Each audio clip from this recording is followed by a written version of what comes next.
அஸ்ஸலாமு அலைக்கும் வரஹ்மத்துல்லாஹி வபரகாத்துஹு. அல்ஹம்துலில்லாஹ் நஹ்மதுஹு வ நஸ்தஈனுஹு வ நஸ்தக்ஃபிருஹு வ நு'மினு பிஹி வ நதவக்கலு அலைஹி வ நஊது பில்லாஹி மின் ஷுரூரி அன்ஃபுஸினா வ மின் ஸய்யிஆத்தி அஅமாலினா மை யஹ்திஹில்லாஹு ஃபலா முதில்ல லஹு வ மை யுத்லில் ஃபலா ஹாதிய லஹு வ அஷ்ஹது அன் லா இலாஹா இல்லல்லாஹு வஹ்தஹு லா ஷரீக லஹு وأشهد أن سيدنا مولانا محمدا عبده ورسوله. أما بعد فقد قال الله تعالى في القرآن العظيم وفي القرآن المجيد بعد أعوذ بالله من الشيطان الرجيم بفضل بسم الله الرحمن الرحيم إن أولياءه إلا المتقون صدق الله العلي العظيم. எல்லாம் வல்ல அல்லாஹுவின் ரஹ்மத்தும் மஃபிரத்தும் நம் அனைவரும் மீது வந்து சேரட்டுமாக. நம் வாழும் காலமெல்லாம் அல்லாஹுக்கும் அல்லாஹுடைய தூதர் இறுதி தூதர் முஹம்மது ரசூலுல்லாஹி ஸல்லல்லாஹு அலைஹி வஸல்லம் அவர்களுக்கும் முழுமையாக கட்டுப்பட்டு வாழ வேண்டும், ஈமானோடும் இறை அச்சத்தோடும் வாழ வேண்டும் என்று ஆரம்பமாக எனக்கும் உங்களுக்கும் வசியத்தை செய்கிறேன். கண்ணியத்திற்குரிய அல்லாஹுவின் நல்லடியார்களே, பெரியோர்களே, தாய்மார்களே, சகோதர சகோதரிகளே, புனிதமிகு இந்த மஜ்லிஸிலே சபையிலே மாநபி ரசூலுல்லாஹி ஸல்லல்லாஹு அலைஹி வஸல்லம் அவர்களை புகழ்ந்து கவிபாடி இந்த மஜ்லிஸை தொடங்கி அல்லாஹுவை நினைவு கூர்ந்து விக்ரு செய்து இறை நேசர்களை நினைவூட்டப்படுகின்ற இந்த மஜ்லிஸின் பொருட்டால் அல்லாஹ் சுப்ஹானஹு தஆலா நம் எல்லோரையும் கபூல் செய்வானாக. அவனுடைய நேசர்களோடும் நல்லடியார்களோடும் ஈருலகிலும் அல்லாஹ் சுப்ஹானஹு தஆலா நம்மை ஒன்று சேர்ப்பானாக. கண்ணியத்திற்குரிய அல்லாஹுவின் நல்லடியார்களே, கியாமத் நாள் வரை ஒரு சிறந்த ஒரு சமூகம் சத்திய மார்க்கத்திலே பயணிக்கக்கூடிய ஒரு சமூகம் அது மிக சொற்பமாகத்தான் இருக்கும், மிக குறைவாகத்தான் இருக்கும் என்று மாநபி ரசூலுல்லாஹி ஸல்லல்லாஹு அலைஹி வஸல்லம் அவர்கள் சொல்லியிருக்கிறார்கள். அந்த சிறிய கூட்டத்திலே அல்லாஹ் சுப்ஹானஹு தஆலா அந்த சத்திய சன்மார்க்கத்திலே அல்லாஹ் சுப்ஹானஹு தஆலா நம்மை இணைத்ததற்காக இறைவனுக்கு நன்றி செலுத்தியவனாக ஒரு சில தகவல்களை, மார்க்க விஷயங்களை உங்களிடத்தில் பகிர்ந்து கொள்கிறேன். இறை நேசர்கள் என்றால் யார்? அல்லாஹ் அவர்களுக்கு வழங்கி இருக்கக்கூடிய கண்ணியம் என்ன, சிறப்பு என்ன? இறை நேசத்தை பெறுதல் என்பதும் அந்த இறை நேசர்களுக்கு அல்லாஹ் வழங்கி இருக்கக்கூடிய கண்ணியமும் அது குறிப்பிட்ட காலத்திற்கு மட்டும்தானா அல்லது கியாமத்து நாள் வரை அது தொடருமா என்கிற மிக முக்கியமான தகவல்களை மாத்திரம் உங்களிடத்தில் பகிர்ந்து கொள்கிறேன். முதலில் இறை நேசர்கள் என்றால் யார்?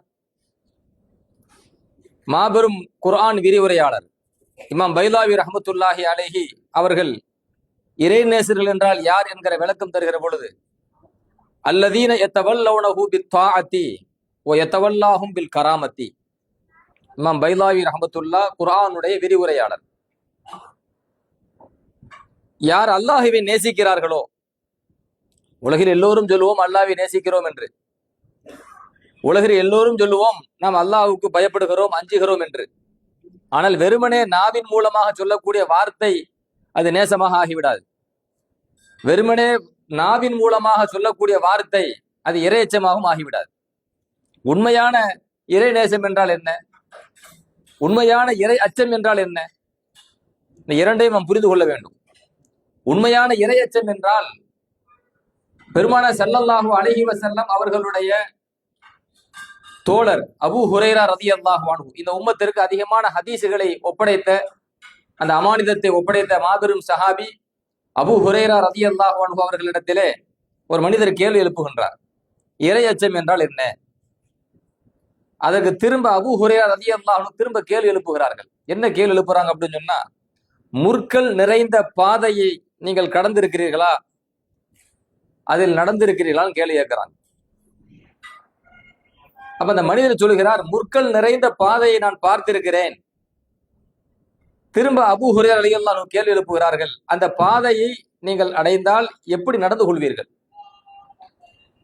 அப்பொழுது அந்த மனிதர் சொல்லுகிறார், முற்கள் நிறைந்த பாதையை நான் அடைகின்ற பொழுது ஒன்று நான் அந்த பாதையை, அந்த முற்கள் நிறைந்த அந்த பாதையை நான் தாண்டி செல்லுவேன். முள் இருக்குது, நம்ம மிதிச்சுட்டு போக மாட்டோமே, அந்த முள்ளை தாண்டி போவேன். வேற என்ன செய்வீங்கன்னு கேட்கிறாங்க அந்த சஹாபி. அல்லது அந்த முற்கள் நிறைந்த அந்த பாதையை விட்டு விலகி செல்லுவேன். முற்கள் எங்க இருக்கிறதோ அங்க போக மாட்டேன், அந்த பாதையை விட்டு போட்டு வேற பாதையில செல்லுவேன் அப்படின்னாங்க. அப்போ அபூ ஹுரைரா ரலியல்லாஹு அன்ஹு சொன்னாங்க, இதுதான் இரையச்சம் அப்படின்னாங்க. ஒரு பாவம் இருக்கிறது என்று சொன்னால் அந்த பாவத்தின் பக்கம் போகக்கூடாது, அந்த பாவத்தை நம்ம செஞ்சிடக்கூடாது. முள் இருக்குன்னு தெரியுது, முள்ள மிதிப்போமா? முள் இருக்குன்னு தெரியுது, முள்ள நம்ம அந்த பாதையை நம்ம தேர்வு செய்வோமா? அப்ப பாவங்கள் அப்படின்னு ஒண்ணு தெரிந்த பிறகு அந்த பாவத்தை நம்ம செய்யக்கூடாது. அல்லது பாவம் என்று தெரிந்த பிறகு அந்த பாவம் நடைபெறக்கூடிய இடத்தில் நாம் இருக்கக்கூடாது. இப்படி யார் பாவத்தை விட்டு விலகி இருக்கிறார்களோ அதுக்கு பெயர் இரையச்சம் அப்படின்ட்டு உலக உதாரணத்தை எடுத்து சொல்லி அபூ ஹுரைரா ரலியல்லாஹு அன்ஹு விளக்கம் தருகிறார்கள். அப்ப இரையச்சம் என்றால் என்ன? அல்லாஹ்வுக்கும் அல்லாஹ்வுடைய தூதருக்கும் கட்டுப்படுவது, பாவத்தை விட்டு விலகி இருப்பது, இதுதான் இரையச்சம். அன்பு என்றால் என்ன? நான் இறைவனை நேசிக்கிறேன்னு சொல்றோம், இறை தூதரை நான் நேசிக்கிறோம்னு சொல்றோம். அந்த அன்பு என்றால் என்ன? அதுக்குதான் இமாம் பைலாவி ரஹ்மத்துல்லாஹி அலைஹி இறை நேசர்கள் என்றால் யார்? நேசம் சொன்னால் அன்பு தானே. இறைவனை நேசிக்கக்கூடியவர்கள். உலகத்தில் எல்லாரும் நம்ம சொல்லுவோம், நம்ம அல்லாஹ்வை நேசிக்கிறோம், அல்லாஹ்வை நேசிக்கிறோம். நாம் எல்லோரும் இறை நேசர்களாக ஆகிவிட்டோமா? நாம் எல்லோரும் வலியுல்லாவாக அவுலியாக்களாக ஆகிவிட்டோமா? கொஞ்சம் பார்க்கணும். அதுக்கு சொல்றாங்க இமாம் பைலாவி, அல்லதீன யத்தவல்லௌனஹு பித்தாஅத்தி வ யத்தவல்லாஹும் பில் கராமத்தி. இறை நேசர்கள் என்றால் அவர்கள் அல்லாஹ்வை நேசிப்பார்கள். எதன் மூலம் நேசிப்பார்கள்? அல்லாஹ்வுக்கும் அல்லாஹ்வுடைய தூதருக்கும் கட்டுப்படுவதன் மூலம். அப்ப அல்லாஹ் ஒன்றை சொல்கிறான், அல்லாஹ்வுடைய தூதர் ஒன்றை சொல்கிறார்கள் என்று சொன்னால் அதற்கு முழுமையாக கட்டுப்படுவது. அப்படி கட்டுப்படுவதன் மூலமாக தன்னுடைய அன்பை வெளிப்படுத்துவார்கள். வெறுமனே நான் நேசிக்கிறேன் சொல்லிட்டு செய்ய மாட்டாங்க, அது செயலில் கொண்டு வந்துருவாங்க. அப்படி அவர்கள் இறைவனை நேசிக்கின்ற பொழுது ஓ எத்தவல்லாஹும் பில் கராமத்தி, அல்லாஹ் சுப்ஹானஹு தஆலாவும் அந்த அடியார்களை நேசிப்பான். அந்த அடியார்களை அல்லாஹ் எப்படி நேசிப்பான் என்று சொன்னால் பில் கராமத்தி, கராமத்தின் மூலமாக அல்லாஹ் அந்த அடியார்களை நேசிப்பான். அடியான் அல்லாஹ்வை நேசிக்கிறது தாஅத், வணங்குவது, கட்டுப்படுவது. இறைவன் அடியானை நேசிப்பது எதன் மூலமாக? கராமத்தின் மூலமாக. சரி, கராமத் என்றால் என்ன? இன்னைக்கு முஅஜிஸா கராமத் அப்படின்னு அடிக்கடி அதிகமா முஸ்லிமுடைய வாயில வரக்கூடிய, நாவில் வரக்கூடிய வார்த்தைகள் தான். முஅஜிஸத்து கராமத்து இரண்டும் ஒரே கருத்து தான், சின்ன வித்தியாசம். முஅஜிஸா என்றால் என்ன? அற்புதம், தமிழ்ல சொல்றதா இருந்தா. கராமத் என்றால் என்ன? அதுவும் அற்புதம் தான், தமிழில் சொல்வதாக இருந்தால். சரி, அற்புதம் என்றால் என்ன? அற்புதம் சொல்லிடுறமே, அற்புதம் என்றால் என்ன? மனித சக்திக்கு அப்பாற்பட்ட, மனித சக்திக்கு அப்பாற்பட்ட செயல்பாடுகள். வளமையாக மனித வாழ்க்கையில் எது நடைபெறுகிறதோ அதுக்கு பேர் அற்புதம் கிடையாது. உதாரணமா நம்ம சாப்பிடுறோம், இதுக்கு பேர் அற்புதமா? அற்புதம் இல்லை. நம்ம தண்ணீர் குடிக்கிறோம், இதுக்கு பேர் அற்புதமா? அற்புதம் கிடையாது. நாம் நடந்து செல்கிறோம், ஓடி செல்கிறோம், இதற்கு பேர் அற்புதமா? அற்புதம் கிடையாது. அப்ப அற்புதம் என்றால் என்ன? வளமைக்கு மாற்றமான ஒன்று, மனித சக்திக்கு அப்பாற்பட்டது. அது ஒரு மனிதனிடத்தில் நடைபெறுமையானால் அதனை அற்புதமாக மனிதர்கள் ஆச்சரியத்தோடு வியப்போடு பார்ப்பார்கள்.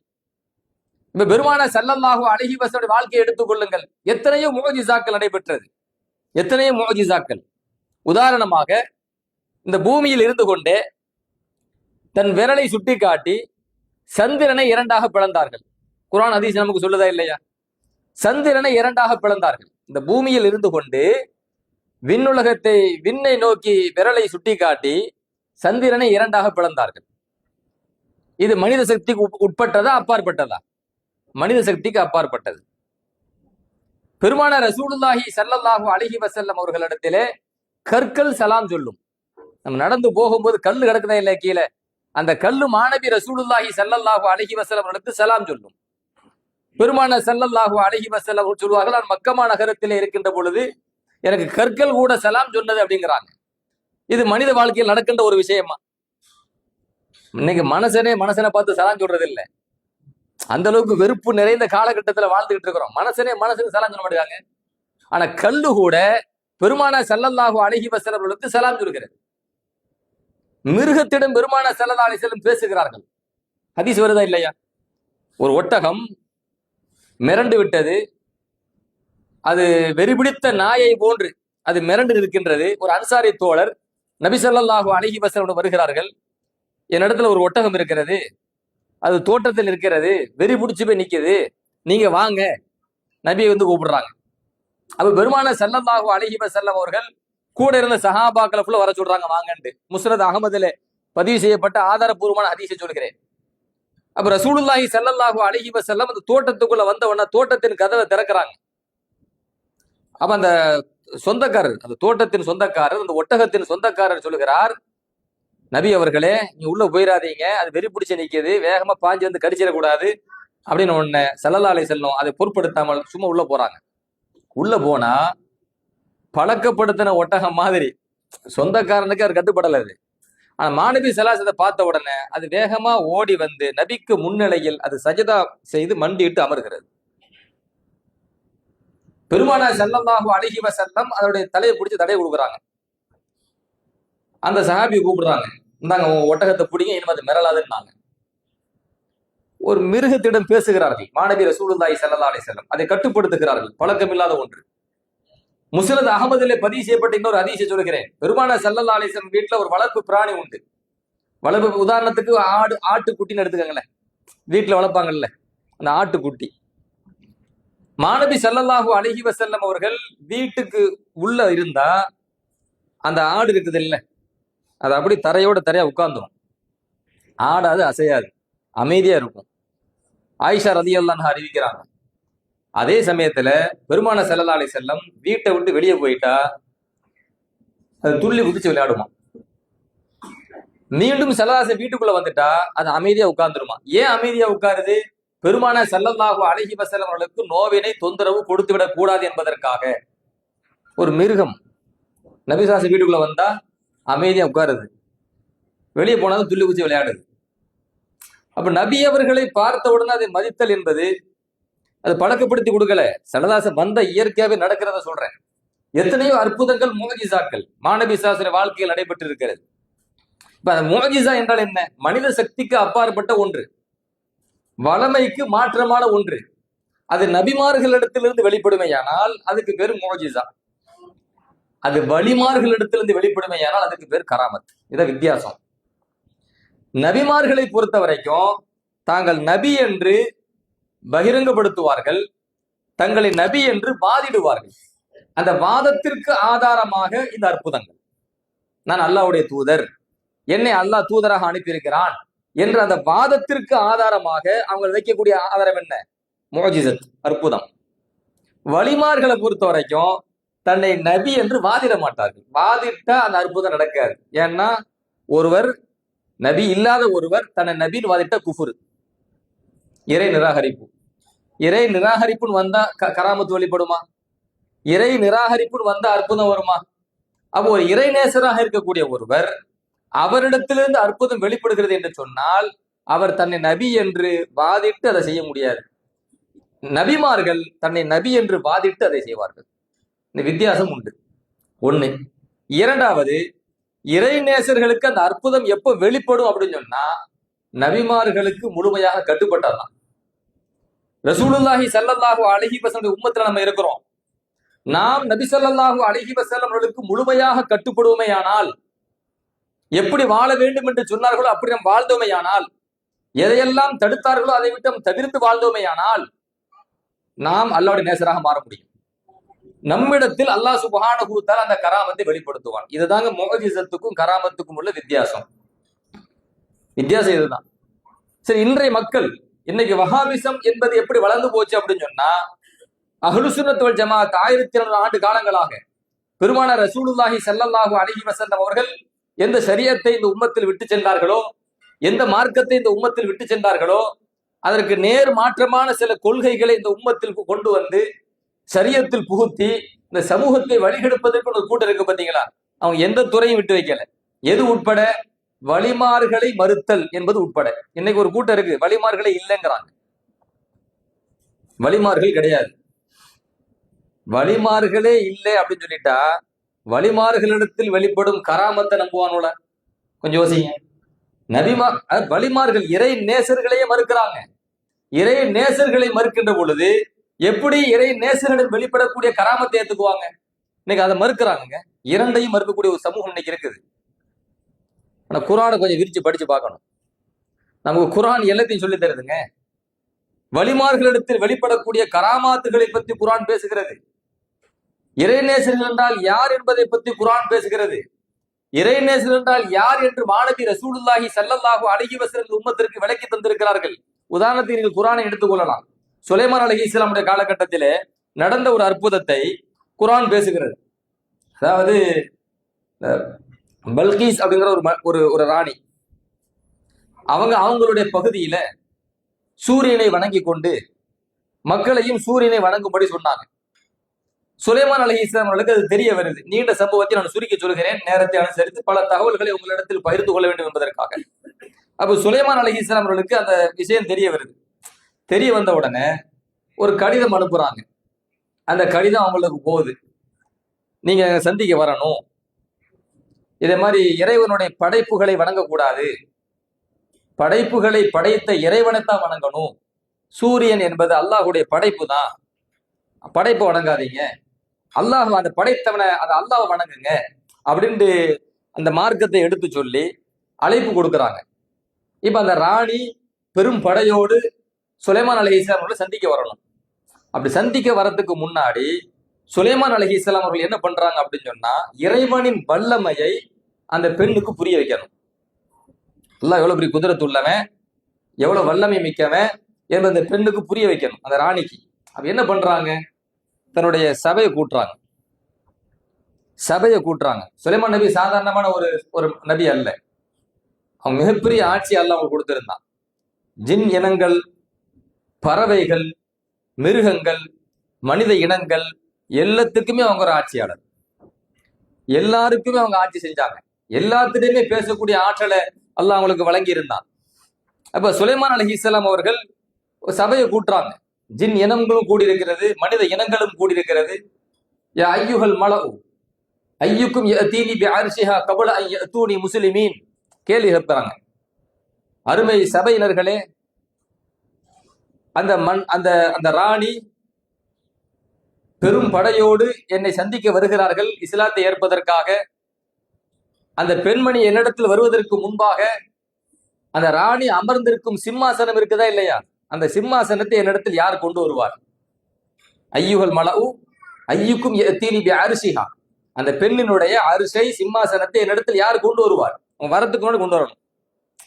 அப்ப ஜின் இனம் இருக்குது. ஜின் அதுக்கு அதிகமான சக்தி எல்லாம் கொடுத்திருக்கிறான். அதுல இஃப்ரீத் அப்படிங்கிற ஒரு இனம், ஜின்னுல பல இனம் இருக்குது. அதுல இஃப்ரீத் என்கிற ஒரு இனம், அந்த ஜின்னு சொல்லுது, கால இஃப்ரீத்து மினல் ஜின்னி ஆனா ஆதீக பிஹி கபுல அன் தகூம மின் மகாமிக் வ இன்னி அலைஹி லகவியுன் அமீன். அந்த இஃப்ரீத் என்கிற ஜின்னு சொல்லுது, சுலைமான் நபி அவர்களே, நான் அதை கொண்டு வர முடியும். எவ்வளவு நேரத்துல கொண்டு வருவேன் தெரியுமா? நீங்க உட்கார்ந்துருக்கீங்கல்ல சபையில, சேர்ல உட்கார்ந்துருக்கீங்கல்ல சிம்மாசனத்துல, அதுல இருந்து எழுந்து நிற்பதற்கு முன்பாகவே நான் அதை கொண்டு வந்துருவேன். அந்த ஜின்னு சொல்லுது, கால இஃப்ரீத்து மினல் ஜின்னி ஆனா ஆதீக பிஹி கபுல அன் தகூம மின் மகாமிக். நீங்க இருந்த இடத்திலிருந்து எழுந்து நிற்பதற்கு முன்பாக நான் அந்த சிம்மாசனத்தை கொண்டு வர முடியும். நான் நம்பிக்கையாளன், நான் பலசாலி, என்னை நம்புங்கள். சுலைமான் நபி பார்த்தாங்க, அது என்ன உட்கார்ந்து எழுந்திருக்கிறது, அந்த நேரத்துக்கு வரக்கூடாது, அதை விட சீக்கிரமா வரணும். அப்பதான் அல்லாஹ், இது குர்ஆன்ல வந்த வசனத்தை சொல்றேன், குர்ஆனில் உள்ள வசனத்தை சொல்றேன். அப்ப அதுக்கு பிறகு அல்லாஹ் சொல்கிறான், وقال الذي عنده علم من الكتاب انا آتيك به قبل ان يرتد اليك طرفك. சுலைமான் நபியினுடைய சபையிலே அல்லாஹ்வினுடைய ஞானம் வழங்கப்பட்ட ஒரு மனிதர் இருந்தார். அந்த மனிதர் சொன்னார், சுலைமான் நபி அவர்களே, ஆனா ஆதீக பிஹி கபுல அன் யர்தத்த இலைக்க தர்ஃபுக், எளிமையாக இதுக்கு மொழிபெயர்ப்பு செய்யறதா இருந்தா புரியுற மாதிரி, நீங்க கண் சிமிட்டுறதுக்குள்ள நான் உங்களுக்கு அந்த சிம்மாசனத்தை கொண்டு வரேன்னாங்க. இந்த கண்ணை மூடி கண்ணை திறக்கிறோம்ல, அப்படி கண்ணை மூடி கண்ணை திறக்கிறதுக்குள்ள அந்த சிம்மாசனத்தை நான் இங்க கொண்டு வரேன்னாங்க. அவர் கண்ணை மூடி திறக்கிறது முன்னாடி சிம்மாசனம் இருக்குது. சுலைமான் நபிங்க குர்ஆன் சொல்லுது, ஃபலம்மா ரஆஹு முஸ்தகிரன் இந்தஹு, சுலைமான் நபி அவர்கள் தனக்கு பக்கத்துல அந்த சிம்மாசனத்தை பார்த்த பொழுது ஆச்சரியத்துல, ஹாதா மின் ஃபத்லி ரப்பி, இது என் ரப்பினுடைய அருள் கொடையில் ஒன்று அப்படின்னாங்க. ஆச்சரியத்துல, சந்தோஷத்துல. இப்ப இதை கவனிங்க, ஜின் இனம் சொல்லுது, ஜின்னு மனுஷன் ரெண்டு இனம் தானே. ஜின் இனத்துக்குன்னு ஒரு பவர் இருக்கு, சக்தி இருக்கு, அப்படித்தானே? அது வானத்துக்கு சீக்கிரம் போயிட்டு கீழே வந்துடும். அந்த அளவுக்கு அல்லாஹ் ஆற்றல் கொடுத்துருக்கிறான். எவ்வளவு பலமான பொருளை அது தூக்கிடும், அந்த அளவுக்கு அல்லாஹ் அதுக்கு ஆற்றல் கொடுத்துருக்கிறான். நீங்க நல்லா விளங்கி கொள்ளுங்க. மனசை என்ன நினைச்சுக்கிட்டான் அப்படின்னு சொன்னா, நம்ம ஜின்னை விட பலம் கம்மியானவங்க நினைச்சிட்டு இருக்கிறான் யதார்த்தத்தை பார்த்து. ஆனா உண்மை என்ன தெரியுமா? இறைவனுடைய விலாயத்து நமக்கு கிடைத்துடுமையானால், அதாவது இறை நேசம் நமக்கு கிடைத்துடுமையானால், அல்லாஹினுடைய அன்பை நாம் முழுமையாக பெற்றுடுமையானால், ஜின் இனத்தை விடவும் பலசாலி யாரு? மனசன் தான். ஜின் இனத்தை விட பலசாலி. இன்னைக்கு மனசு என்ன விளங்கிட்டு இருக்கிறான்? ஜின்னாலத்தை எல்லாரும் முடிவு நினைச்சிட்டு இருக்கிறான். அந்த ஜின் யாருடைய படைப்பு? அல்லாஹ்வுடைய படைப்பு. அந்த ஜின்னை விடவும் சிறந்தவன் யாரு? மனித இனம். நல்லா யோசிங்க. ஜின் இனத்தில் நபிமார்கள் வரல, ஜின் இனத்தில் நபிமார்கள் வரல, மனித இனத்தில் தான் நபிமார்கள் வந்திருக்கிறாங்க. அல்லாஹ்வுடைய படைப்புகள்ல சிறந்தவங்க யாரு? நபிமார்கள். அல்லாஹ்வுடைய படைப்புல சிறந்தவங்க யாரு? நபிமார்கள். ஜின் இனத்திற்கும் பெருமான ஸல்லல்லாஹு அலைஹி வஸல்லம் நபி தானே? நபிதான். ஜின்னு சிறந்ததா மனிதன் சிறந்ததா அப்படின்னு பார்த்தா யாருதான் சிறந்தவங்க? மனிதன் தான் சிறந்தவங்க. வழக்கத்து கர்ரம்னா பனி ஆதம், ஆதமுடைய பிள்ளைகளை நான் சங்கையான படைப்பாக படைத்திருக்கிறேன் அல்லாஹ் குர்ஆனிலே சொல்கிறான். ஜின் அப்படி சொல்லல. அல்லாஹ் மிக அழகிய படைப்பாக, மிக உயர்ந்த படைப்பாக, மிக கண்ணியமான படைப்பாக மனித இனத்தை நான் படைத்திருக்கிறேன் என்று அல்லாஹ் குர்ஆனிலே பல்வேறு இடங்கள் சொல்கிறான். ஜின் இனத்தை சொல்லல. அப்ப உயர்ந்த படைப்பு யாரு? மனித இனம். ஆனா அந்த மனித இனம் ஜின் இனத்தை விடவும் மிக பலசாலியாக ஆக வேண்டும் என்றால் நம்மள்ட்ட ஈமான் ஒழுங்கா இருக்கணும், நம்மள்ட்ட அல்லாஹினுடைய நேசமும் விலாயத்தும் கிடைக்கணும். அப்படி கிடைச்சிச்சு அப்படின்னு சொன்னா எவ்வளவு பெரிய விஷயத்தை சாதிக்க முடியும். அதான் கராமத்துங்கிறோம். இப்ப இந்த இடத்துல ஒரு மனிதர் இருந்தார், அல்லாஹ்வுடைய ஞானம் வழங்கப்பட்ட ஒரு மனிதர் இருந்தார். அவர் சொன்னார், உங்கள் கண் சிமிட்டுவதற்குள் அந்த சிம்மாசனத்தை நான் கொண்டு வருகிறேன்னு சொல்லி சொன்னாரா? கண் சிமிட்டுறதுக்குள்ள வந்துச்சா? அந்த மனிதர் யாரு? நபித்தோழர் இப்னு அப்பாஸ் ரலியல்லாஹு அன்ஹுமா. நபித்தோழர் இப்னு அப்பாஸ் ரலியல்லாஹு அன்ஹு சொல்றாங்க, அந்த மனிதருக்கு பேர் ஆசிஃப். மனிதருக்கு பேர் என்னது? ஆசிஃப். ஆசிஃப் இப்னு பர்ஹியா. அவர் யாரும் கிடையாது, சுலைமான் அலைஹிஸ்ஸலாம் அவர்களுடைய எழுத்தாளர். அவங்க ஏதாவது எழுத சொன்னா எழுதுவாங்க. ஒவ்வொரு காலத்துக்கும் எழுத்தர் இருப்பாங்கல்ல. அன்றைய காலகட்டத்தில் என்ன நடக்குது, அல்லது அரசாங்க சார்பாக ஏதாச்சும் எழுதி வைக்கணும், அந்த எழுத்து இருக்குல்ல, அந்த எழுத்தாளர் தான் யாரு? ஆசிஃப் இப்னு பர்கியா. சுலைமான் நபியின் இடத்தில் பணி செய்யக்கூடிய ஒரு பணியாளர். நபியுடைய தொடர்புல இருந்தனால, நபியினுடைய தொடர்புல இருந்தனால அவர் அல்லாஹ்வுடைய விலாயத்தை பெறுகிறார். அந்த நபிக்கு முழுமையாக கட்டுப்பட்டு வாழ்ந்த காரணத்தினால அவர் அல்லாஹினுடைய விலாயத்தை பெறுகிறார் என்பதை குர்ஆன் நமக்கு சுட்டி காட்டுகிறது. ஏதோ ஒரு நாடு, ஷாம் எங்க இருக்குது, மிஸ்ர் எங்க இருக்குது, கிட்டத்தட்ட ஒரு அன்றைய காலகட்டத்துல சொல்றேன், சுலைமான் நபி காலகட்டத்துல 2 மாத காலமா பயணம் செய்யணும் போயிட்டு வர்றதுக்கு. 2 மாசம் பயணம் செய்யக்கூடிய அந்த காலகட்டத்துல கண் சிமிட்டுற நேரத்துல அந்த சிம்மாசனம் கண்ணு முன்னாடி இருக்குது அப்படின்னு சொன்னா எவ்வளவு பெரிய கராமத்து வழிமார்களிடத்தில் நடக்கும் என்பதை அல்லாஹ் காட்டுறான். இதுதான் நான் சொல்றேன், வளமைக்கு முரணானது, மனித சக்திக்கு அப்பாற்பட்டது. அதுதானே கராமத்து. ஏதோ ஒரு நாட்டுல இருக்கிற சிம்மாசனத்தை கண் சிமிட்டுறதுக்குள்ள கொண்டு வர முடியுமா? மனித சக்தி வெளிப்படையா பார்த்தா முடியல. இறை நேசத்தை பெறுகின்ற பொழுது அதுக்கு அப்பாற்பட்டதை நடத்த முடியும். குர்ஆன் சொல்லக்கூடிய விஷயத்த சொல்றேன். 2வது, விலாயத் என்பது அது ஆண்களுக்கு மட்டும்தான் இருக்கு நீங்க நினைச்சிடக்கூடாது, பெண்களுக்கும் உண்டானது. எத்தனையோ பெண்மணிகள் இறைநேச பெண்மணிகளாக இருந்திருக்கிறார்கள் என்பதை வரலாறு சொல்கிறது. எத்தனையோ முஹத்திஸீன்கள், பெரும்பெரும் சுஃபியானு சௌரி எவ்வளவு பெரிய முஹத்திஸ், எவ்வளவு பெரிய ஹதீஸ்களை அறிஞர். அந்த மாதிரி மாபெரும் அறிஞர்கள் எல்லாம் மிகப்பெரிய இறைநேச பெண்மணிகளிடத்தில் சென்று மார்க்கத்தை, விலாயத்தை கற்றிருக்கிறார்கள், ஆன்மீகத்தை கற்றிருக்கிறார்கள். நீங்க கேள்விப்பட்டிருக்கலாம், ரதியல்லாஹு அன்ஹா என்கிற பெண்மணி நீங்கள் ராபியா ராபியா ரதியல்லாஹு ஒரு பெண்மணி நீங்கள் கேள்விப்பட்டிருக்கலாம். மிகப்பெரிய இறைநேச பெண்மணி. அந்த பெண்மணி இடத்துல சுஃபியானு சௌரி ரஹ்மத்துல்லாஹி அலைஹி போன்ற மாபெரும் ஹதீஸ்களை அறிஞர்கள் எல்லாம் ஆன்மீகத்தை பயின்றார்கள். வரலாறு சொல்கிறது. முழுக்க முழுக்க அல்லாஹ்வுக்காக, அல்லாஹ்வுடைய மார்க்கத்திற்காகவே வாழ்ந்தவர்கள். அவங்க அவங்க அவங்க சொல்லுவாங்க எந்த அளவுக்கு அவங்க அல்லாஹ்வுக்கு தன்னை அர்ப்பணிச்சுட்டாங்கன்னு சொல்ல வரேன். இப்ப நம்ம எல்லாம் தொழுகிறோமா இல்லையா? நோன்பு வைக்கிறோம், தொழுகிறோம், வணங்குறோம், செய்யறோமா? ஏன்பா தொழுகிறேன்னு நம்ம என்ன சொல்லுவோம்? நம்மகிட்ட இந்த கேள்வி கேட்கிறோம், நீ ஏன் தொழுகிற? நம்ம என்ன சொல்லுவோம்? சாதாரணமா கேட்கிறேன், நம்ம தொழுகிறோமா இல்லையா? ஏன் தொழுகிறோம் அப்படின்னா என்னடா பதில் சொல்ல அப்படின்னா நடுக்காலத்துல கேட்கிட்ட பதில் இப்படி வரும். சரி, ஏன் சொர்க்கம் கிடைக்கணும், சொர்க்கத்துல உயர்ந்த பதவி கிடைக்கணும், நம்ம அப்படி சொல்லுவோமா இல்லையா? இப்ப மனசுல பாருங்களேன், ஏதாச்சும் ஒரு அமலை சொல்லி கொடுத்து இதுல எவ்வளவு நன்மை கிடைக்கும்? ஒரு 1000 நன்மை கிடைக்குமா? அப்படி அதை செய்யறேன். இன்னைக்கு மனிதனுடைய சிந்தனை வருதா இல்லையா? ராபியா என்ன சொல்லுவாங்க தெரியுமா? ரலியல்லாஹு அன்ஹா, நான் சொர்க்கத்துக்காக வணங்கல, நான் அல்லாஹ்வுக்காக மட்டும் வணங்குறேன். அது என்ன அர்த்தம் தெரியுதா? நான் தொழுதுட்டா எனக்கு அல்லாஹ் சொர்க்கத்தை தந்தாலும் பிரச்சனை இல்லை, நரகத்தை தந்தாலும் பிரச்சனை இல்லை, இரண்டுமே அல்லாஹ்வுடைய படைப்பு தான். நான் சொர்க்கத்திற்கு ஆசைப்பட்டோ நரகத்துக்கு பயந்தோ வணங்கல, அல்லாஹ் எனக்கு கிடைக்கணும்னு சொல்லி வணங்குறேன். எவ்வளவு அப்ப எந்த அளவுக்கு அல்லாஹ் பிரியப்படுறாங்க பாருங்க. எனக்கு அல்லாஹ் கிடைச்சா போதும், அல்லாஹ்வுடைய பொருத்தம் கிடைச்சிட்டா போதும், சொர்க்கமாவது நரகமாவது அப்படிம்பாங்களாம். நம்ம இஸ்திக்பார் செய்யறோமா? பாவ மன்னிப்பு கேட்கிறோமா? இஸ்திக்பார் ஒரு நாளைக்கு நம்ம எத்தனை இஸ்திக்பார் செய்வோம்? ஒரு நாளைக்கு நம்ம எத்தனை இஸ்திக்பார் செய்வோம்? இஸ்திக்பார் செய்யறது இல்லையா? அப்படியா? அப்படின்னா இல்ல இல்ல. ஆமா, ஏன்னா இந்த காலம் அப்படிதான். ஒரு காலம் இருந்துச்சு, எப்பவுமே இஸ்திக்பார் செஞ்சுட்டே இருப்போம். இப்ப டிவி முன்னாடி உட்காந்துட்டே இருப்போம்.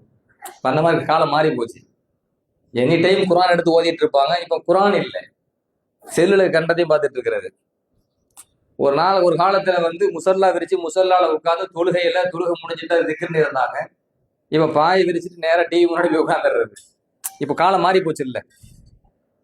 இஸ்திக்பார்னா என்னன்னு இப்ப தெரியாத காலத்துல வாழ்ந்துட்டு இருக்கிறோம். பாவ மன்னிப்பு கேட்பதுன்னு அர்த்தம். இன்னைக்கு நம்ம எத்தனை முறை பாவ மன்னிப்பு கேட்கிறோம்?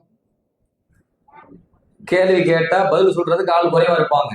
அதை மிஞ்சி கேள்வி கேட்டா ஒரு நாளைக்கு 50 தடவை, ஒரு நாளைக்கு 100 தடவை அப்படி சொல்லுவோம் ஒரு பேச்சுக்குன்னு வைங்களேன். ராபியா இருக்காங்கல்ல, அவங்க சொல்லுவாங்க, நம்ம இஸ்திக்பார் செய்யறோமா இல்லையா? ஒரு தடவை இஸ்திக்பார் செஞ்சா அந்த இஸ்திக்பாருக்காக 100 தடவை இஸ்திக்பார் செய்யணுமா? நம்ம ஒரு தடவை இஸ்திக்பார் செஞ்சா அந்த ஒண்ணுக்காக 100 முறை இஸ்திக்பார் செய்யணுமா? இஸ்திக்பாருக்கு இஸ்திக்பார். ஏன் அப்படி சொன்னாங்க அப்படின்னா, பாவ மன்னிப்புனா என்ன? பாவ மன்னிப்புனா என்ன? நம்ம ஒரு பாவத்தை செஞ்ச உடனே அந்த பாவம் செஞ்சதுக்காக வருத்தம் வரணும். ஐயோ பாவத்தை செஞ்சுட்டானே, ஒரு வருத்தம் வரணும். அந்த வருத்தம் வந்த பிறகு அந்த கண்ணீர் வரணும். அல்லாவுக்கு மாறு செஞ்சுட்டானே, அல்லாவுடைய தூதருக்கு மாறு செஞ்சுட்டானே அப்படி ஒரு வருத்தம், ஒரு கண்ணீர். அந்த வேதனையோடு யாரெல்லாம் இனிமே அந்த பாவத்தை செய்ய மாட்டேன், என்னை மன்னிச்சிரு, அந்த அந்த உருக்கத்தோடு இஸ்திக்பார் செய்யறது. அதானே இஸ்திக்பார். சரி, இப்போ நம்ம உதாரணத்துக்கு சொல்றேன், ஒருத்தன் நம்மளை அடிச்சிட்டான்னு வைங்களேன். அவன் அடிச்சதுக்காக மனம் வருந்திட்டான், தெரியாம அடிச்சிட்டாங்க மன்னிச்சிருங்க அப்படிங்கிறான். அவன் முகத்தை பார்த்தோன்னே தெரியுது அவன் வருந்துறான்ட்டு. அப்ப நம்ம என்ன செய்வோம்? அவன் அடிச்சுட்டான் தான், நமக்கு வலிக்கதான் செய்யுது. நம்ம என்ன செய்வோம்? சரி, அவன் மன்னிப்பு கேட்டுட்டான், திருந்திட்டான், மன்னிச்சிருவோம். அப்படிதானே? சவுட்ல அடிச்சான் வேகமா, மன்னிச்சுக்கோ அப்படின்னா அவன் முகத்துல திமிரு தெரியுது. அவன் சும்மா தான் கேட்கறான்னு தெரியுது. நமக்கு மன்னிக்க மனசு வருமா? வராது. மறுபடியும் அடிக்கிறான், மன்னிச்சுக்கோ அப்படின்னா இப்ப நம்ம சும்மா விடுவோம், தூக்கி போட்டு மிதிப்போம். அப்படிதானே? சரி, அப்படி திரும்பி நம்ம அல்லாட்ட வாங்க, நம்ம அல்லாவுக்கு மாறு செய்யறோம். மாறு செஞ்சுட்டு மன்னிச்சுக்கோ, நம்ம இஸ்திக்பார் அப்படிதான் இருக்கு. மன்னிச்சுக்க, அஸ்தக்ஃபிருல்லாஹ். அடுத்து அதே தப்பு மறுபடியும் பண்றது, மன்னிச்சுக்க, அஸ்தக்ஃபிருல்லாஹ். இது மன்னிப்பாகுமா? சரி, இன்னொன்னு சொல்றேன். நம்ம இஸ்திக்பார் எப்படி இருக்குன்னு சொல்ல வரேன். கையில தஸ்பீ தூக்கிடுறது, சரிங்களா? ஒரு பாவத்தை செஞ்சுக்கிட்டே அஸ்தக்ஃபிருல்லாஹ். உதாரணமா டிவி ஓடிட்டு இருக்கும், டிவி முன்னாடி உட்காந்துக்கிட்டு அஸ்தக்ஃபிருல்லாஹ் அஸ்தக்ஃபிருல்லாஹ் அஸ்தக்ஃபிருல்லாஹ் அது 1000 முறை சொன்னாலும் அஸ்தக்ஃபிருல்லாஹ். அல்லது ஒரு செல்லை தூக்கி வச்சுக்கிட்டு ஏதோ பார்க்க கூடாத பார்த்துக்கிட்டு அல்லாவுக்கு பிடிக்காத ஒன்ன பார்த்துக்கிட்டு அஸ்தக்ஃபிருல்லாஹ் அஸ்தக்ஃபிருல்லாஹ் இது அஸ்தக்ஃபிருல்லாஹ்வா? இது மன்னிப்பா? அப்போ இப்போ ஒருத்தர் நம்ம அடிச்சுக்கிட்டு மன்னிச்சுக்கோங்கிறான். அவன் நம்மளை அடிச்சுக்கிட்டே இருக்கிறான், மன்னிச்சுக்கோங்கிறான். அவனை மன்னிப்புமா? அப்ப பாவத்தை செஞ்சுக்கிட்டு நம்ம இஸ்திக்ஃபார் செஞ்சுக்கிட்டு இருக்கிறோம். இதுக்குத்தான் சொல்றாங்க ராபியா ரலியல்லாஹு அன்ஹா, நாம் செய்யக்கூடிய இஸ்திக்ஃபார் யஹ்தாஜு இலா மிஅத்தி இஸ்திக்ஃபார், நாம் செய்யக்கூடிய ஒரு இஸ்திக்ஃபார் 100 இஸ்திக்ஃபார் செய்யறதுக்கு தேவையாகுது. அதுக்காக ஒரு இஸ்திக்ஃபாருக்காக அப்ப அந்த அளவுக்கு தான் நம்ம இஸ்திக்ஃபார் இருக்குது அப்படின்னு சொல்றாங்கன்னா அவங்க எந்த அளவுக்கு வாழ்ந்துருக்காங்க பாருங்க, ஒவ்வொன்றும் எந்த அளவுக்கு கவனிச்சுக்காங்க பாருங்க, அந்த சமூகத்தை அவங்கள்ட்ட வந்த அந்த மக்களை எந்த அளவுக்கு திருத்திருக்காங்க பாருங்க. அப்ப விலாயத்து என்பது அது ஆண்களுக்கு மட்டும் உண்டானது அல்ல, அது பெண்களுக்கும் உண்டானது. எத்தனையோ இறைநேச பெண்மணிகள் ராபியத்துல் மிஸ்ரியா ரலியல்லாஹு அன்ஹா இருக்கிறாங்க, ஷஅபானா ரலியல்லாஹு அன்ஹா இருக்கிறாங்க, எத்தனை இறைநேச பெண்மணிகள் இருக்கிறாங்கன்னு சொல்ல வரேன். சாதாரண ஆட்கள் அல்ல, கராமத்து நிறைந்த பெண்மணிகள். ஒரு இறைநேச பெண்மணி டக்கு ஞாபகத்துக்கு வரல, அவங்க இரவு நேரங்கள்ல நூல் திரிப்பாங்க கொஞ்ச நேரம், அப்புறம் ஃபுல்லா வணங்கிக்கிட்டே இருப்பாங்க. அந்த நூல் திரிக்கிற நேரத்துல அன்றைய காலகட்டத்தில் இந்த மாதிரி கரண்ட் கிடையாது இல்லை, லைட்டு கிடையாது இல்லை, விளக்கு தானே, மண்ணெண்ணெய் விளக்கு மாதிரி ஜெய்தூன் எண்ணெய் வச்சு விளக்கு எரிக்கிறது பழைய காலத்துல. அப்ப அந்த விளக்கு எரிச்ச உடனே அது காத்துல அணைஞ்சிட்டுனா இந்த சோகத்துல அந்த பின்னாடி லைட் இருக்குதா, அதனால இது வெளிச்சம் இருக்கு அப்படித்தானே. சோகத்துல இருந்து வெளிச்சம் வருமா, சுவர்ல இருந்து அந்த வெளிச்சத்துல அவங்க நூல் திரிப்பாங்களாம். இது மனித சக்திக்கு உட்பட்டதா? மனித சக்திக்கு அப்பாற்பட்டதுங்க. விளக்கு அணையுதுன்னு சொன்னா டக்குன்னு அந்த சுவர் வெளிச்சமாயிரும், வீடு வெளிச்சமாயிரும். அந்த வெளிச்சத்துல அவங்க வேலையை அவங்க பார்ப்பாங்க. அப்படின்னா எந்த அளவுக்கு அல்லாஹ் சுப்ஹானஹு வ தஆலா அந்த பெண்மணியை பொருந்தி இருக்கிறான், அவன் நேசிச்சிருக்கிறான். வரலாறை பாக்குறவங்க இஸ்லாமிய வரலாற்றை நம்ம தாய்மார்கள், நம் சகோதரிகள், நம்மளுடைய பெரியோர்கள் எல்லாருமே கவனிக்கணும், ஆண்களும் சரி பெண்களும் சரி. இப்ப அந்த அளவுக்கு கராமத் என்பது அது இஸ்லாத்துல மிக முக்கியமான ஒரு இடத்தை பிடிக்கின்றது மாத்திரமல்ல, அது எல்லா இறை நேசர்களோட நம்ம இமாம்கள் உட்பட எல்லாருடைய வாழ்க்கையிலும் அது நடந்ததை நான் சொல்றேன். இப்போ சில பேர் என்ன சொல்றாங்கன்னா, அந்த விலாயத்தா இருக்கட்டும், அந்த விலாயத்து குறிப்பிட்ட காலத்துக்கு தான், அதாவது இறை நேசத்தை அடைதல் அது குறிப்பிட்ட காலகட்டத்துக்கு தான், இன்றைய காலகட்டத்துக்கு அது கிடையாது அப்படின்னு யாரெல்லாம் வாதிடுகிறார்களோ, அல்லது கராமத்தையும் சுத்தமாக யார் மறுத்து வாதிடுகிறார்களோ ஒரு ஆதாரம் சொல்ல முடியாது. அல்லாஹ் குர்ஆன்ல அல்லது பெருமான ஹதீஸ்ல ஏதாவது ஒரு இடத்துல அது குறிப்பிட்ட காலத்திற்கு மட்டும்தான் அப்படின்னு சொல்லி சொன்னதாக குர்ஆன் ஆயத்தை தர முடியுமா, ஹதீஸ் தர முடியுமா? தர முடியாது. நுபுவத் இருக்குது இல்ல, நபித்துவம் அது முழுமை அடைஞ்சிருச்சு. அதாவது ஹத்துமுன் நுபுவத், நபித்துவம் முடிவடைந்து விட்டது. ஒலாக்கிர் ரசூலுல்லாஹி வ ஹாத்தமன் நபியீன், நபி ஸல்லல்லாஹு அலைஹி வஸல்லம் அல்லாஹ்வுடைய தூதராக இருக்கிறார்கள், நபிமார்களின் முத்திரையாக இறுதி தூதராக இருக்கிறார்கள் குர்ஆன் சொல்லுது. அப்ப நபிமார்களுக்கு என்ன வந்துருச்சு? முடிவு வந்துருச்சு. இப்ப பெருமான ஸல்லல்லாஹு அவங்களுக்கு பிறகு ஒரு நபி வருவாங்களா? கிடையாது. ஏனென்றால் நமது ஸல்லல்லாஹு அலைஹி தான் இறுதி தூதர், அவங்களுக்கு பிறகு ஒரு நபி வரமாட்டாங்க. லா நபிய பஅதி, எனக்கு பின்பு எந்த நபியும் கிடையாது மாணவி ஸல்லல்லாஹு சொல்றாங்க. இன்னொரு அறிவிப்புல லா ரசூல பஅதி, எனக்கு பின்பு எந்த ரசூலும் வரமாட்டார்கள். நபி ரசூல் இரண்டு வார்த்தையும் பெருமான சாசம் பயன்படுத்துறாங்க, அதுக்கு தனி விளக்கம் நான் சாட்டம் சுருக்கிறேன். எனக்கு பின்பு எந்த நபியும் வரமாட்டார்கள், எனக்கு பின்பு எந்த ரசூலும் வரமாட்டார்கள். யார் சொல்றா? பெருமான ஸல்லல்லாஹு அலைஹி வஸல்லம். அப்ப நபிக்கு பிறகு ஒரு நபி இல்ல, ரசூல் இல்ல, அப்ப நபி தான் இறுதி தூதர். அதானே ஹத்துமுன் நுபுவத்துன்னு அரபியில சொல்லுவோம். அதே மாதிரி விலாயத்து முழுமை அடைந்து விட்டது, முடிந்து விட்டதுன்னு குர்ஆன் ஆயத்து சொல்லுதா? சொல்லல. விலாயத்து முடிந்து விட்டது, இறை நேசர்கள் இனிமேல் வரவே மாட்டார்கள் என்று பெருமான சாசம் சொன்னாங்களா? சொல்லல. நீங்க குர்ஆன் வசனத்தையும் ஹதீஸையும் எடுத்து பார்ப்பீர்களேயானால் அது ஒட்டுமொத்த மூமின்களையும் இறைவனுடைய நேசத்தை பெறுமாறு வாழ சொல்லுது. நீ அவுலியாவாக ஆகிற மாதிரி வாழ சொல்லுது நம்ம எல்லாத்தையும். அலா இன்ன அவுலியா அல்லாஹி லா ஹவுஃபுன் அலைஹிம் வலா ஹும் யஹ்ஸனூன் அல்லதீன ஆமனு வ கானு யத்தகூன். வலிமார்கள் என்றால் யார்? குர்ஆன் சொல்கிறது, மக்களை அறிந்து கொள்ளுங்கள், அலா இன்ன அவுலியா அல்லாஹி லா ஹவுஃபுன் அலைஹிம் வலா ஹும் யஹ்ஸனூன். இறை நேசர்களுக்கு எந்த பயமும் இல்லை, அவர்கள் கவலைப்பட மாட்டார்கள். அல்லதீன ஆமனு வகானு யத்தகூன். இறை நேசர்கள் என்றால் யார்? அல்லதீன ஆமனு, அவர்கள் ஈமான் கொண்டிருப்பார்கள். வகானு யத்தகூன், அவர்கள் அல்லாஹ்வை அஞ்சி வாழ்வார்கள். பரிபூர்ணமான ஈமானும் முழுமையான இறையச்சமும் ஒரு மனிதரிடத்தில் இருக்குமையானால் அவர் இறைநேசன். குர்ஆன் சொல்கிறது. அப்படித்தானே வாழ சொல்லுது குர்ஆனே. நீ அல்லாஹ் ஈமான் கொள்ளு, இறையச்சத்தோடு வாழு, குர்ஆன் சொல்லுதா இல்லையா? அது குறிப்பிட்ட காலத்துக்கு மட்டுமா? நபி ஸல்லல்லாஹு காலகட்டத்துக்கு மட்டுமா? அல்லது இமாம்களுடைய காலகட்டத்துக்கு மட்டுமா? அல்லது அவங்களுக்கு பின்னால் அந்த அறிஞர்கள் காலகட்டத்துக்கு மட்டுமா? அல்லது கியாமத் வரைக்கும் உள்ள எல்லா மக்களுக்குமா? என்றால் கியாமத் வரை வரக்கூடிய அத்தனை மக்களும் பரிபூர்ணமான ஈமானோடு வாழ வேண்டும், முழுமையான இறைச்சத்தோடு வாழ வேண்டும். அதைத்தான் குர்ஆன் சொல்லுது. அப்படி வாழ்ந்தவர்கள் இறை நேசர்கள். இறை நேசத்துக்கு என்ன கிடையாது? முடிவு கிடையாது. இன் அவுலியாஹு இல்லல் முத்தகூன், குர்ஆன் சொல்கிறது. இன் அவுலியாஹு இல்லல் முத்தகூன். இறை நேசர் என்றால் யார்? யார் இறைவனை அஞ்சி வாழ்கிறார்களோ அவர்கள் தான் இறை நேசர்கள், குர்ஆன் சொல்கிறது. அப்ப முழுமையான இறையச்சம் ஒரு மனிதனிடத்தில் இருக்குமேயானால் அவர் இறை நேசத்தை பெறுவார். அந்த இறை அச்சத்தில் குறைபாடு இருக்குமேயானால் இறைவனுடைய நேசத்தை பெற முடியாம போகுது. அப்ப இறை நேசத்தை நம்ம அடைய முடியல அப்படின்னு சொன்னா இறை நேசம் யாருக்கும் கிடைக்காது என்று பொருள் அல்ல. அதை அடையிற அளவுக்கு நம்ம வாழலன்னு அர்த்தம். அது விஷயம். அதனால இறைநேசர்களே கிடையாது, அது குறிப்பிட்ட காலத்தோடு முடிஞ்சு போச்சு, இனிமே யாரும் இறைநேசர்கள் தோன்ற முடியாது, கியாமத் வரைக்கும் இறைநேசர் வரமாட்டாங்க என்று சொல்வது முட்டாள்தனம். குர்ஆனை சரியாக புரியல, ஹதீஸை சரியாக புரியல. பெருமானார் ரசூலுல்லாஹி ஸல்லல்லாஹு அலைஹி வஸல்லம் சொல்வார்கள், இறைநேசர் என்றால் யார் என்பதை சொல்வார்கள். என்ன சொல்லுவாங்கன்னா அல்லாஹ் சொல்வதா சொல்வார்கள்.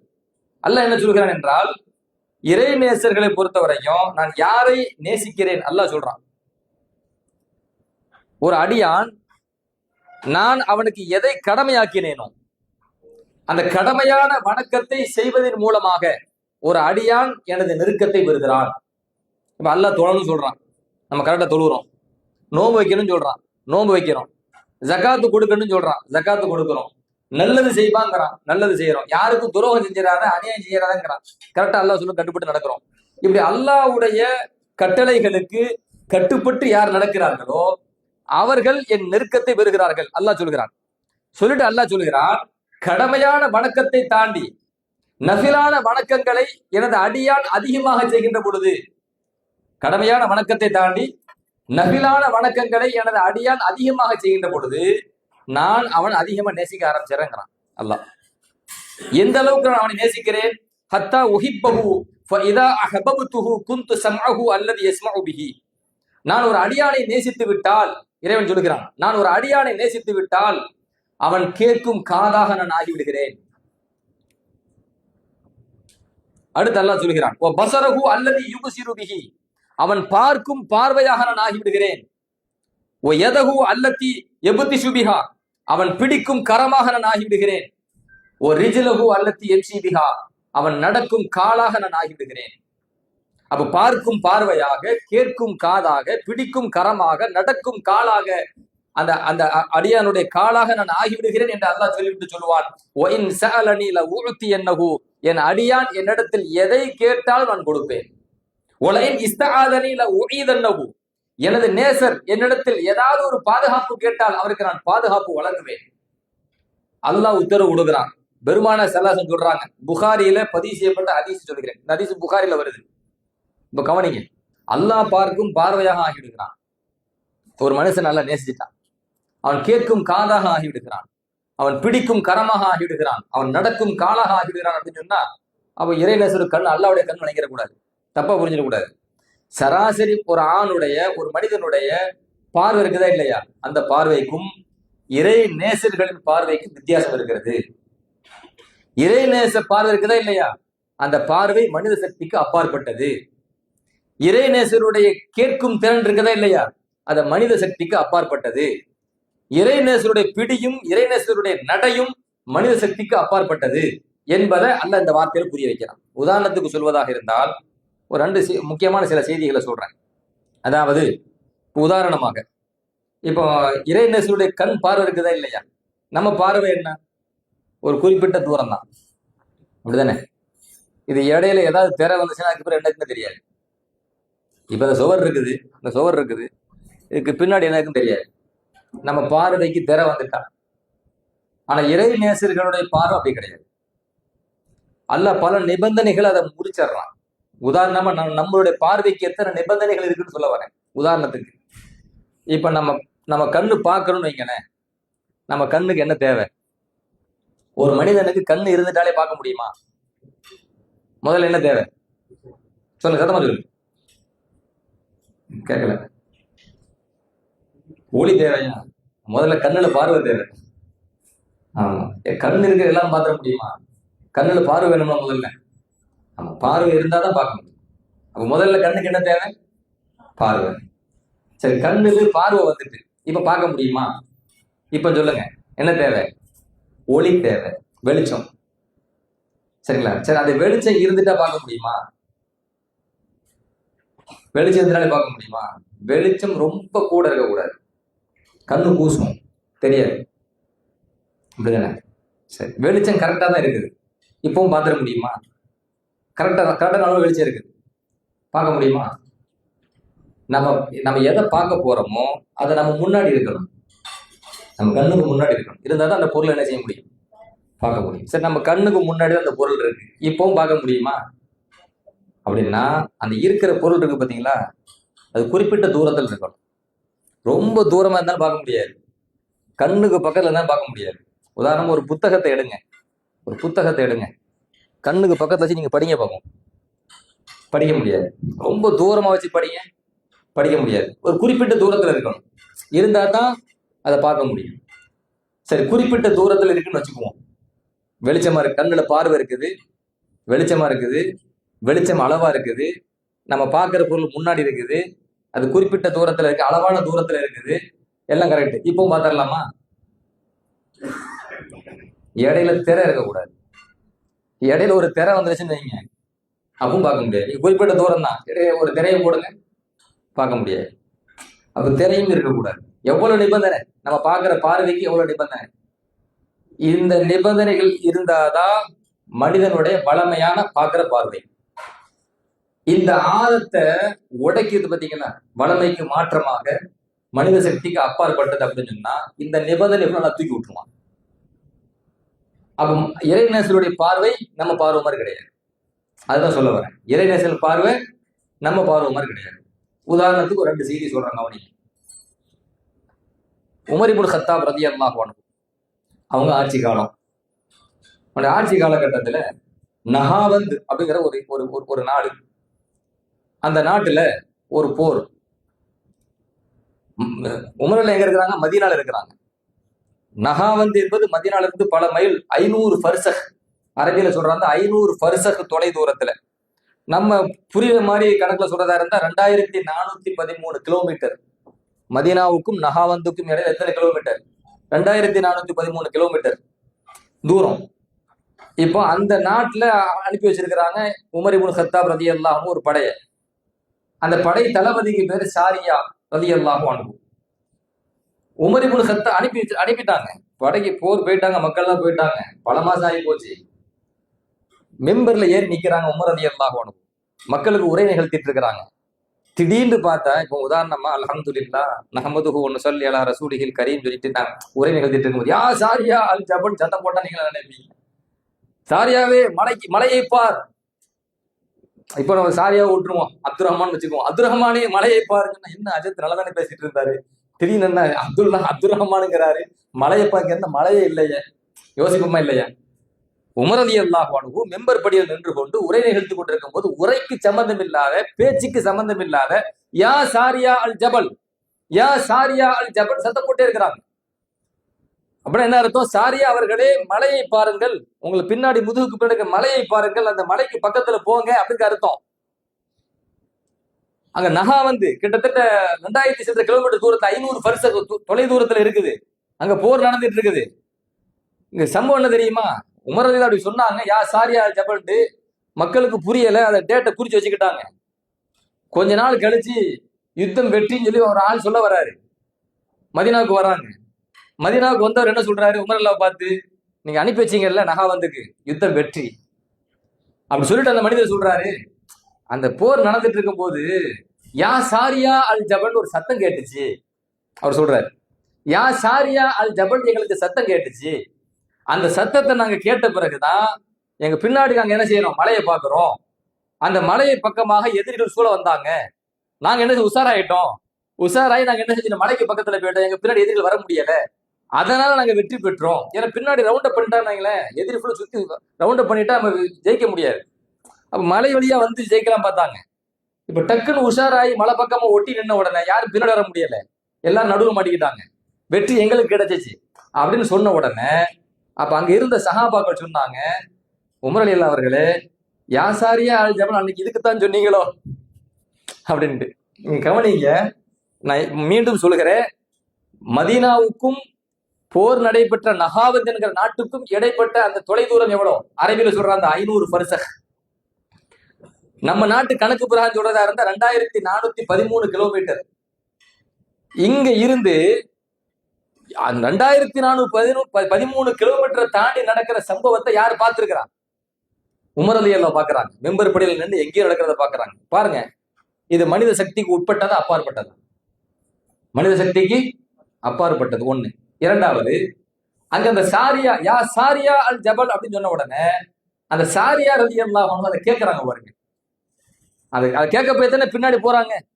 மலைக்கு பின்னாடி போய் நின்று என்ன செய்யறாங்க, எதிரிகளை ரவுண்ட் பண்ண விடல, எதிரிகளை அடிச்சு அனுப்பிச்சாங்க, மிரட்டி விட்டாங்க, ஜெயிச்சுட்டு வந்தாங்க.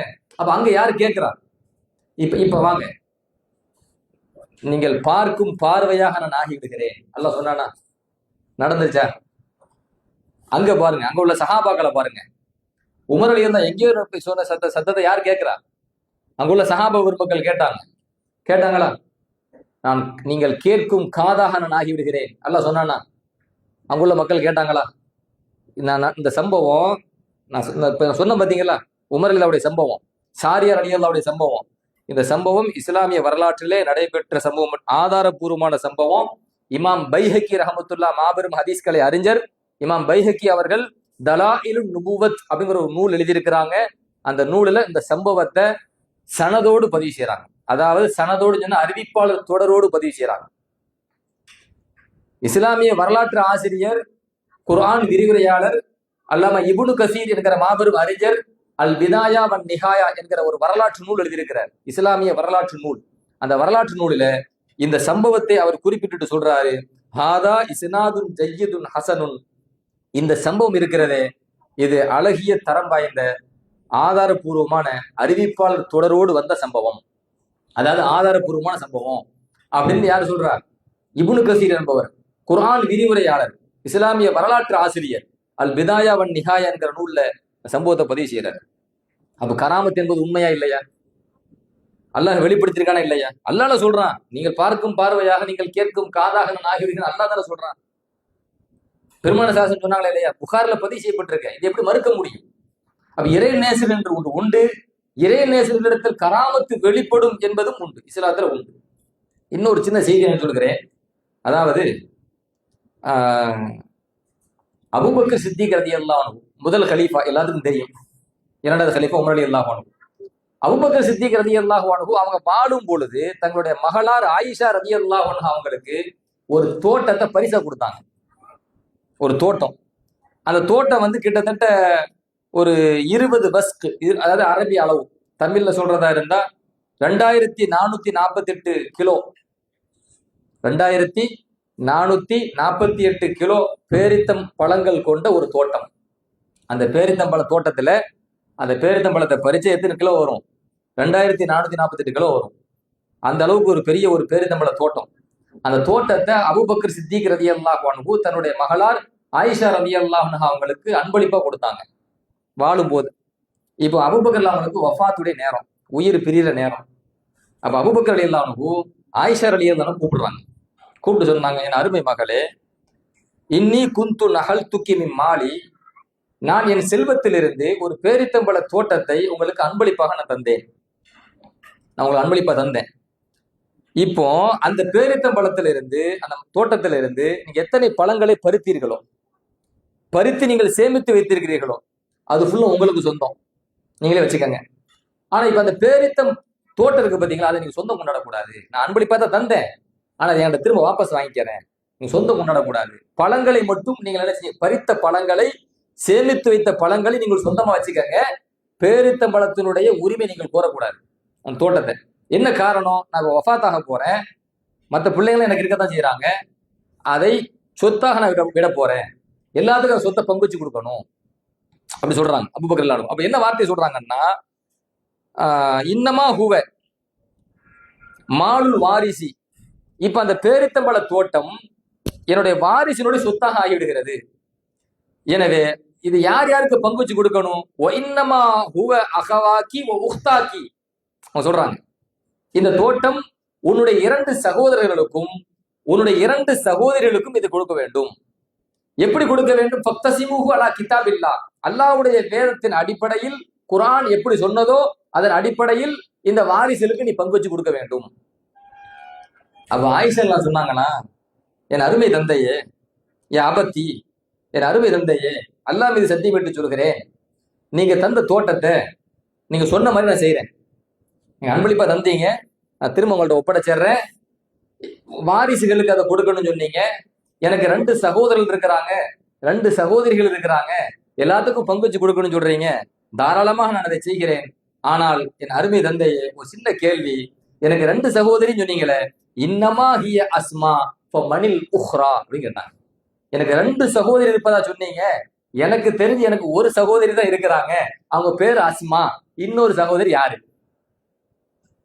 வஃபாத்தாகிற நேரத்துல திடீர்னு கூப்பிட்டு வச்சு, உனக்கு 2 சகோதரி இருக்காங்கம்மா, 2 சகோதரிக்கு பங்கு வச்சு கொடுக்கணுமான்னு சொன்ன உடனே ஆயிஷா கேள்வி கேட்கிறாங்க, என் அருமை தந்தை, எனக்கு இருக்கிறது ஒரு சகோதரி, அந்த சகோதரி பெயர் அஸ்மா, இன்னொரு சகோதரி யாரு?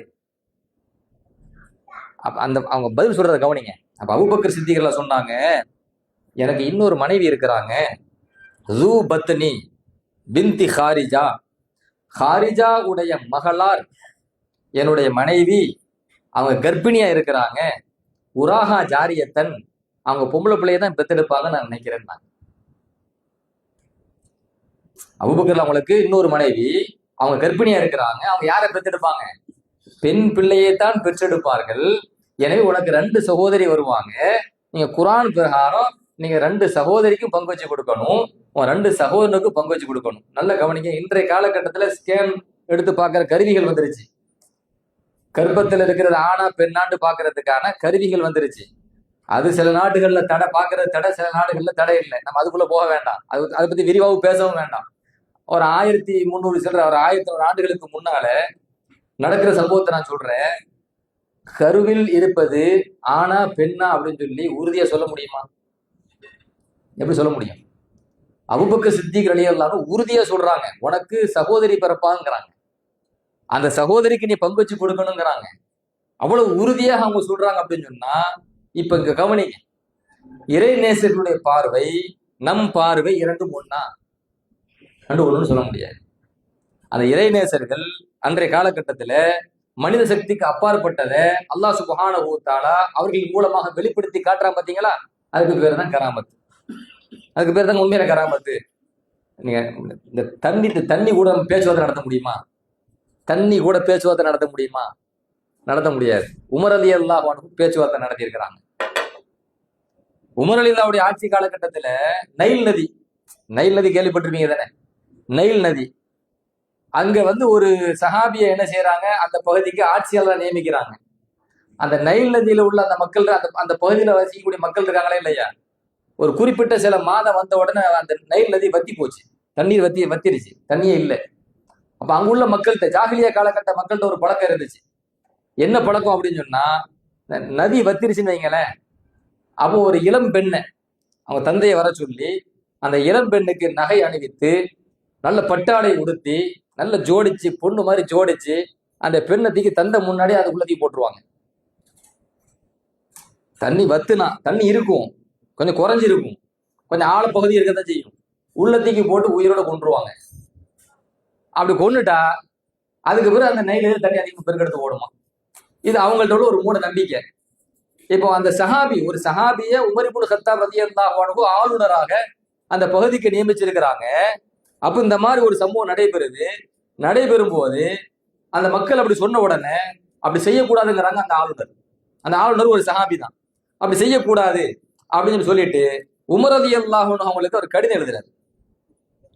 அந்த ஆளுநர் அம்ர் இப்னுல் ஆஸ், அந்த சஹாபி பேர், ஆளுநர் பேர் அம்ர் இப்னுல் ஆஸ். உமர் ரலியல்லாஹு ஒரு கடிதம் எழுதுறாரு.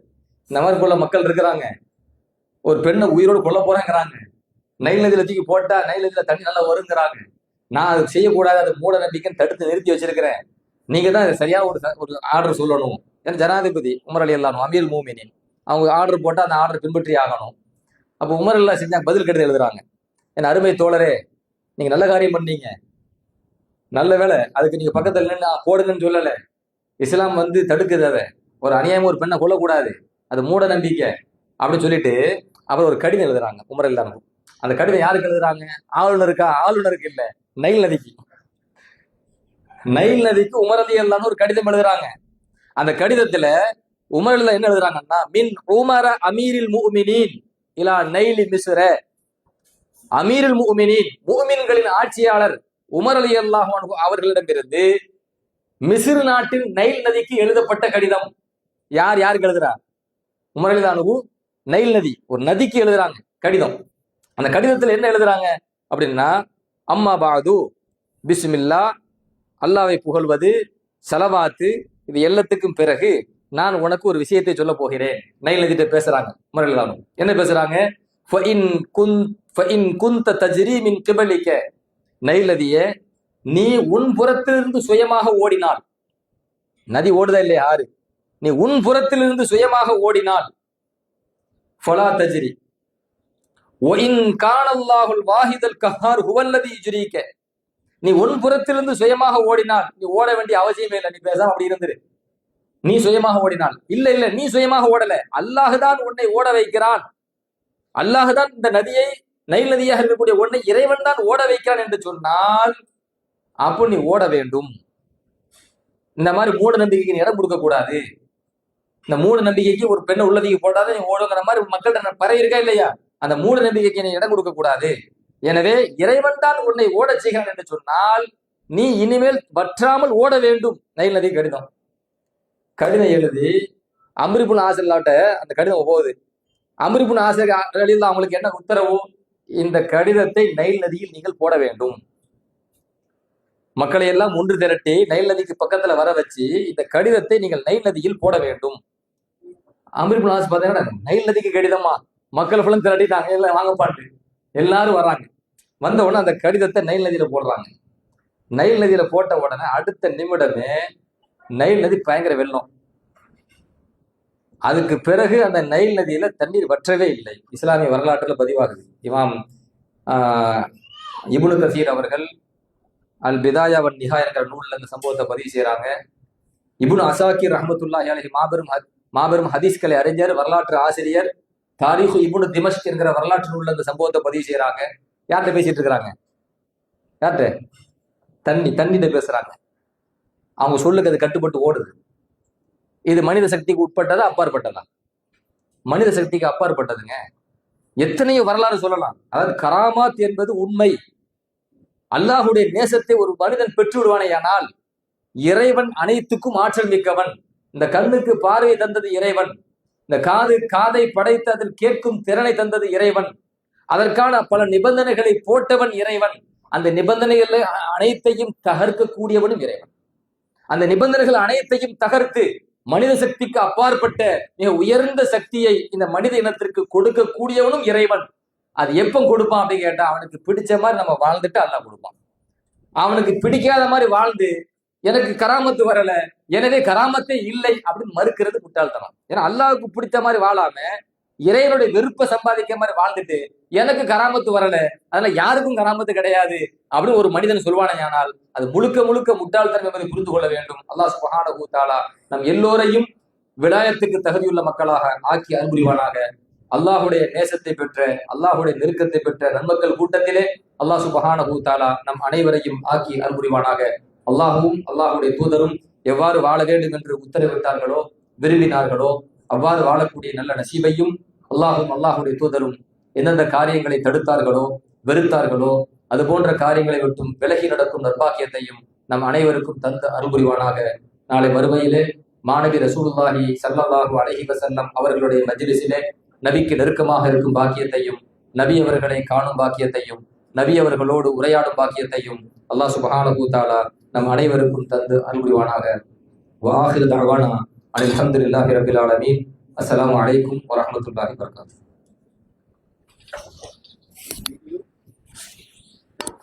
அல்லாஹ்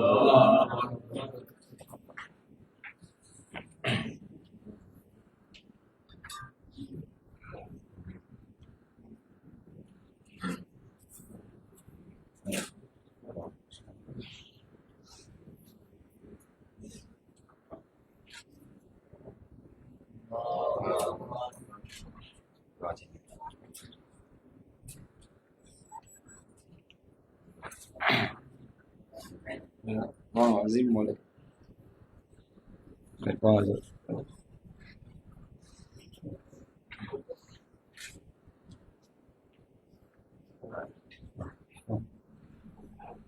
هو ده